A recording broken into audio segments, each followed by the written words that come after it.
아멘. 우리 다 같이 말씀 읽겠습니다. 말씀은 사도행전 4장 5절부터 12절까지 읽겠습니다. 같이 한 절씩 교독하시고 로마서 10장 13절 같이 읽겠습니다. 이튿날 관리들과 장로들과 서기관들이 예루살렘에 모였는데 제사장 안나스와 가야바와 요한과 알렉산더와 이 제사장의 문중이 다 참여하여 사도들을 가운데 세우고 묻되 너희가 무슨 권세와 누구의 이름으로 이 일을 행하였느냐? 여기 충만하여 이르되 백성의 관리들과 장로들아 만일 병자에게 행한 착한 일에 대하여 이 사람이 어떻게 구원을 받았느냐고 오늘 우리에게 질문한다면 너희와 모든 이스라엘 백성들은 알라. 너희가 십자가에 못 박고 하나님이 죽은 자 가운데서 살리신 나사렛 예수 그리스도 이름으로 이 사람이 건강하게 되어 너희 앞에 섰느니라. 이 예수는 너희의 건축자들의 버린 돌로서 집 모퉁이의 머릿돌이 되었느니라. 다른 이로서는 구원을 받을 수 없나니 천하 사람 중에 구원을 얻을 만한 다른 이름을 준 일이 없었더라. 아멘. 로마서 10장 13절입니다. 누구든지 주의 이름을 부르는 자는 구원을 받으리라. 아멘. 기도하겠습니다. 좋으신 아버지 하나님, 이 시간에 말씀을 주시고 이 말씀을 따라 행하는 하나님의 사람 되게 하여 주시옵소서. 예수님의 이름으로 기도했습니다. 아멘. 할렐루야. 우리 옆 사람에게 우리 평강의 말씀을 전하겠습니다. 우리 옆 사람에게 샬롬 전하겠습니다. 샬롬. 네, 일주일 동안 잘 생활하셨습니까? 구원의 이름을 부르자라는 제목으로 오늘 말씀을 같이 전하기 원합니다. 우리 모두에게는 이름이 있죠. 각자 이름이 다 있습니다. 이름은 사람을 대표하는 것이기 때문에 그 이름을 들으면 그 사람의 모습이 드러납니다. 조선시대에는 사람의 이름이 세 가지가 있었죠. 자기 본명이 있었고, 어릴 때는 자라고 하고 자의 이름이 있었고, 또 나이가 들면은 유명한 사람에게는 호라는 이름을 붙여서 이렇게 이름을 가지고 있는데, 우리가 알고 있는 퇴계 이황 선생님, 이 조선시대 유명한 유학자였죠. 그분의 호가 바로 퇴계였죠. 이황은 이름이고, 이렇게 우리는 이름을 여러 개 있다는 것을 알 수가 있습니다. 우리 예수님을 믿는 우리 성도들에게도 이름이 있죠. 그것은 무엇입니까? 바로 크리스찬이란, 그리스도인이라는 이름이 우리에게 있는 것입니다. 크리스찬, 그리스도인, 이것은 무엇을 뜻하는 것입니까? 이것은 예수 그리스도를 믿는 사람들이라는 의미가 있습니다. 이 크리스찬이라는 어원은 사도행전 11장 26절에 보면은 안디옥 교회에 거기에 사도 바울과 바나바가 사역을 하면서 그 소아시아 지방을 향해서 이렇게 복음을 전하는 교회의 모습이 나오는데 제자들에게 말씀을 전하고 사람들에게 이방인들에게 복음을 전하는 그 모습을 보고 이방인들이 안디옥 교인들을 향해서 그리스도인, 크리스찬이라고 이름을 붙이는 것에서 이 크리스찬의 어원이 나온 것입니다. 크리스찬의 의미, 이것은 무엇입니까? 예수님이 곧 그리스도이시다 라는 것이죠. 기독교라는 의미도 그리스도라는 영어에서 이렇게 따온 음역의 형태가 바로 기독교라고 되는 것이죠. 예수, 그리스도.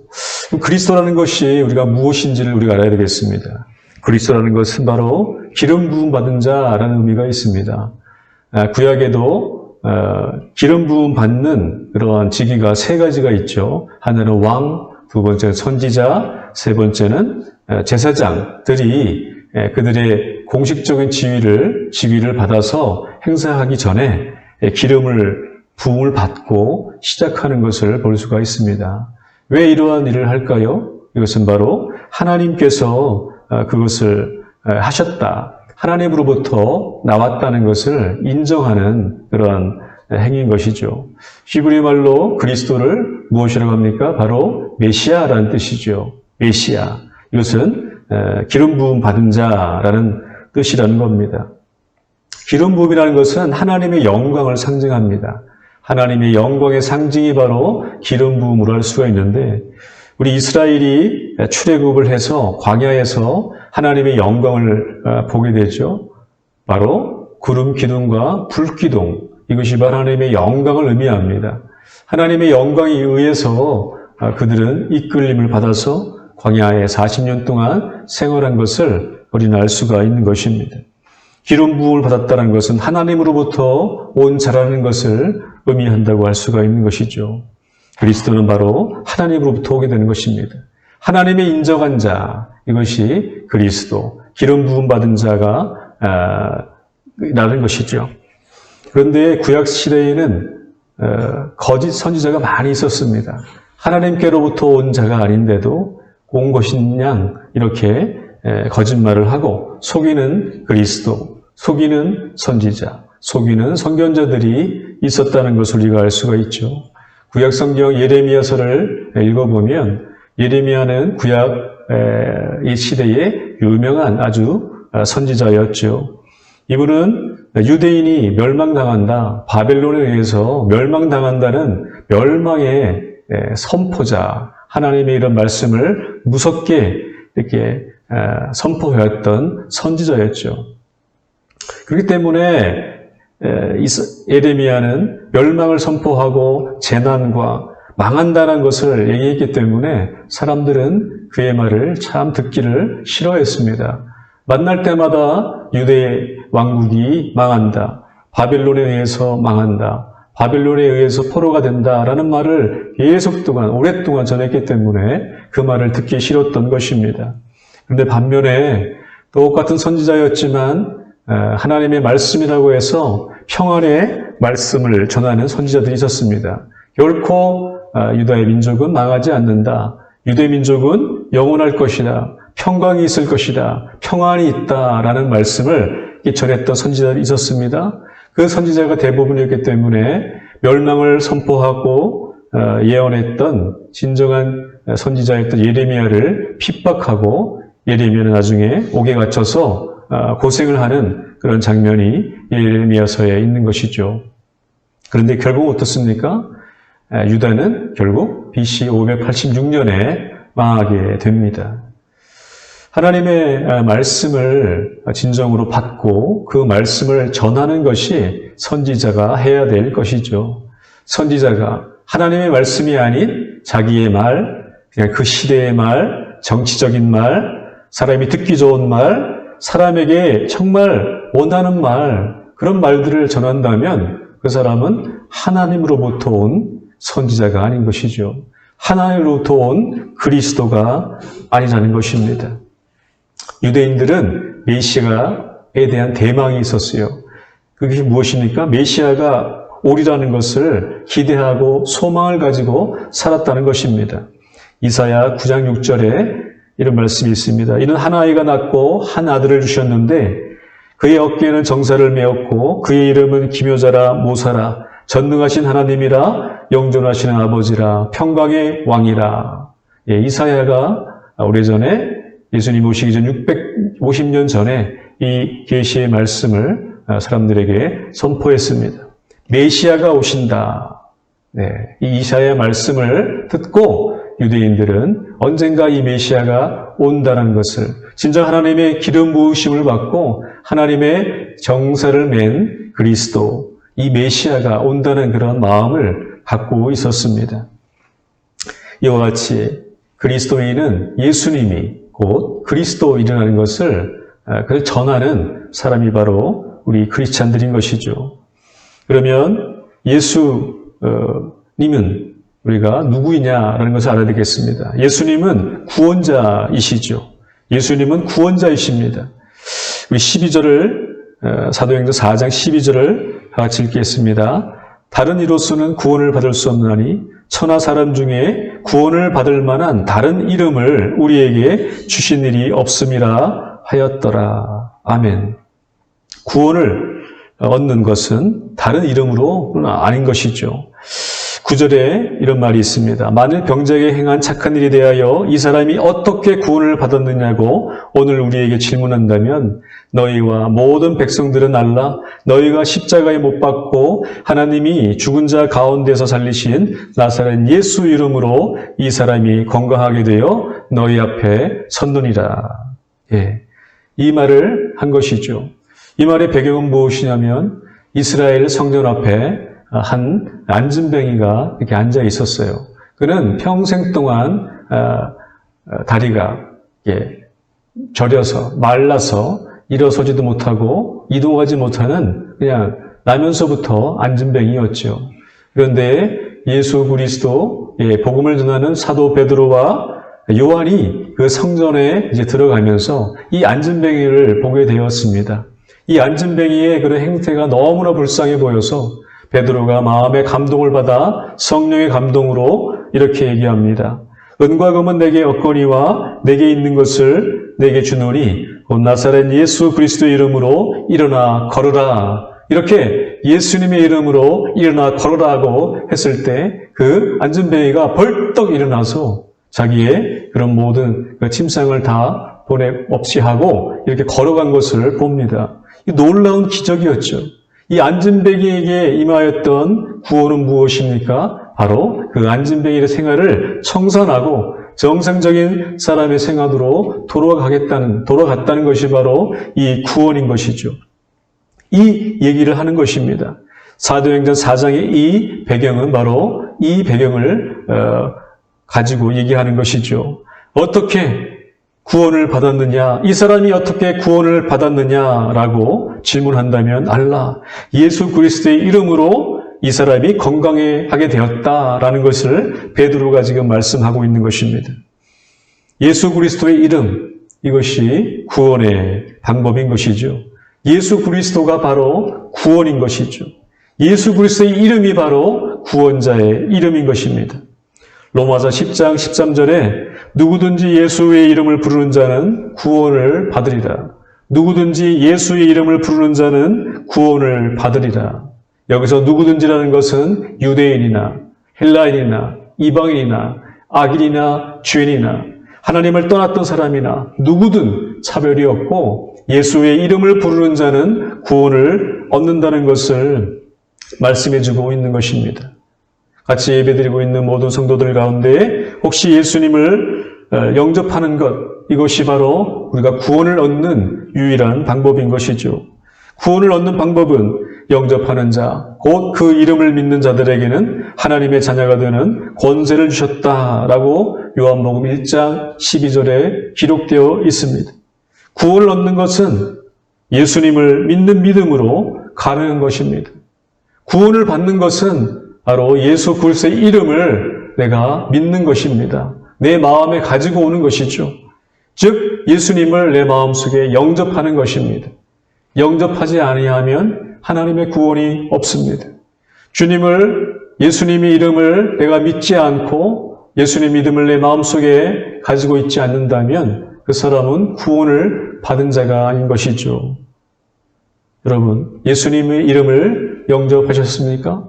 예수님이 구원자라는 것을 믿으십니까? 예수님의 이름에 능력이 있음을 믿으시고 예수님을 영접하시는 저와 여러분에게를 예수님의 이름으로 축원합니다. 예수님의 이름에 구원의 능력이 있다는 것이죠.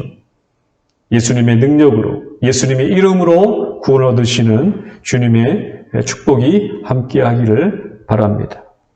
두 번째는 예수님은 유일한 구원자라는 것이죠.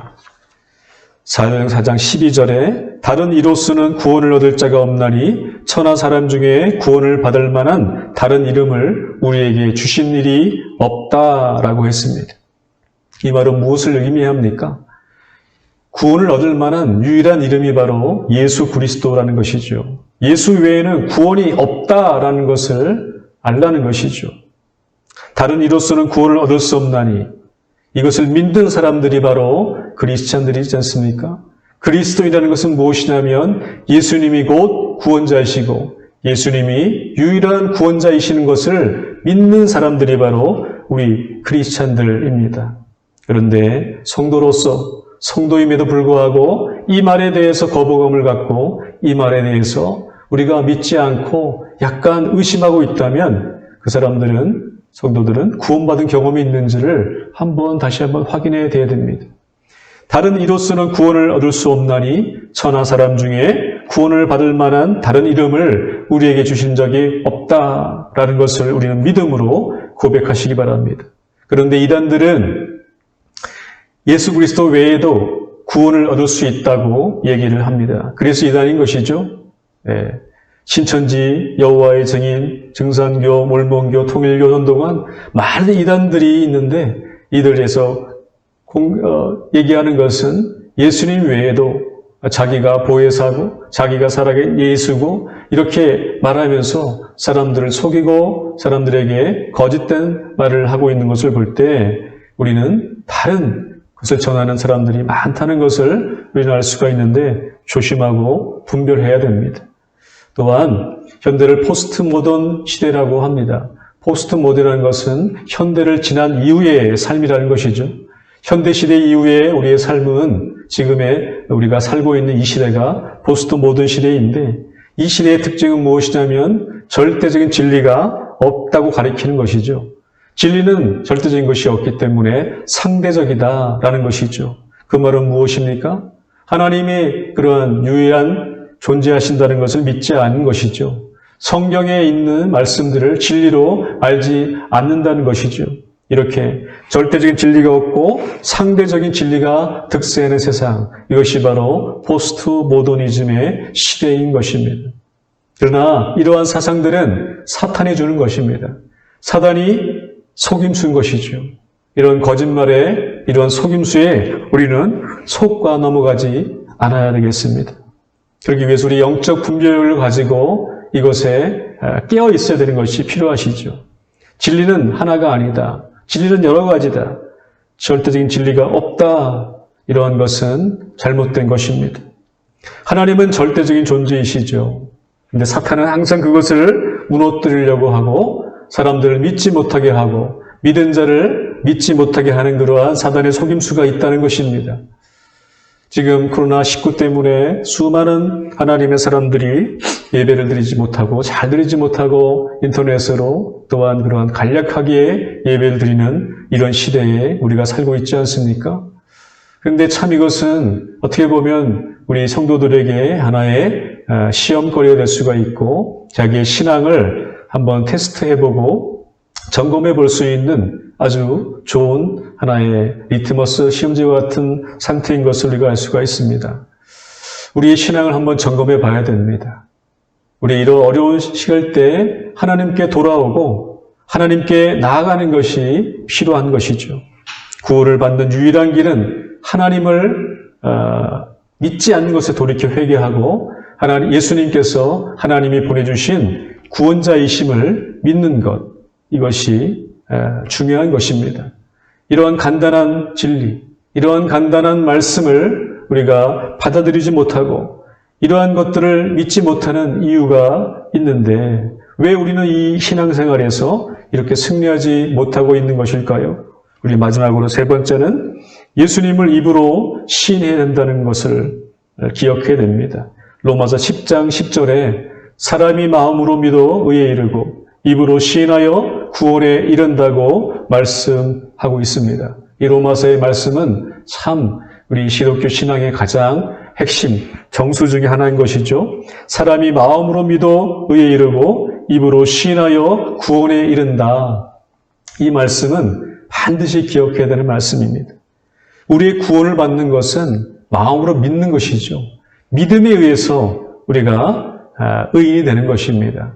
우리가 어떤 행위를 함으로 그 구원을 받는 것이 아니고 예수 그리스도와 나를 위해 십자가에 달려 죽으셨다는 그 믿음을 믿는 믿음으로 우리가 구원을 받고 의에 이르는 것입니다.